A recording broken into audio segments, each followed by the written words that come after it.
Kovo 31. Kovok gerąją tikėjimo kovą, pagauk amžinąjį gyvenimą, kuriam esi pašauktas, ir išpažinai gerą išpažinimą daugelio liudytojų akivaizdoje. Pirmas laiškas Timotiejui 6 skyrius 12 eilutė. Nepriklausomai nuo to, ar mūsų kova būtų labiau vieša, ar labiau privati, vis tiek turi būti kova. Ir dar daugiau, šioje kovoje turi būti ėjimas į priekį ir pergalė, nes priešingų atveju niekada Viešpats mūsų nepripažins nugalėtojais. Mes visi turime atsiminti dar ir kitą dalyką, o būtent tai, kad Viešpats, įvertindamas mūsų pastangas, greičiau žiūrės į dvasią, kuris skatino tam tikram darbui, nei į rezultatus gautus mūsų pastangomis.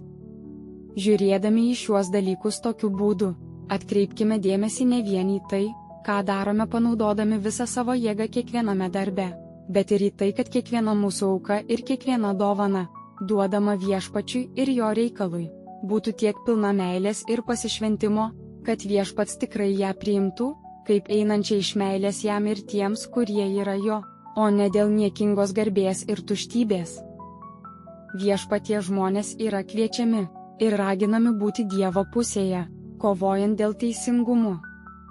Didelė meilė dieviško pakvietimo apdovanojimui bus veiksminga pagalba skatinant viltį ir drąsą šioje geroje tikėjimo kovoje, o po viešo pasisakymo šioje kovoje, jog esame Dievo pusėje, tegul Viešpatie žmonės nedaro gėdos Dievo ir Kristaus darbui savo bailumu, gėdingai bėgdami nuo priešo ar pasiduodami jam. Klausimai: ar šią savaitę kovojau tikėjimo kovą, norėdamas gauti amžiną gyvenimą? Kaip, kodėl, kokios buvo pasekmės?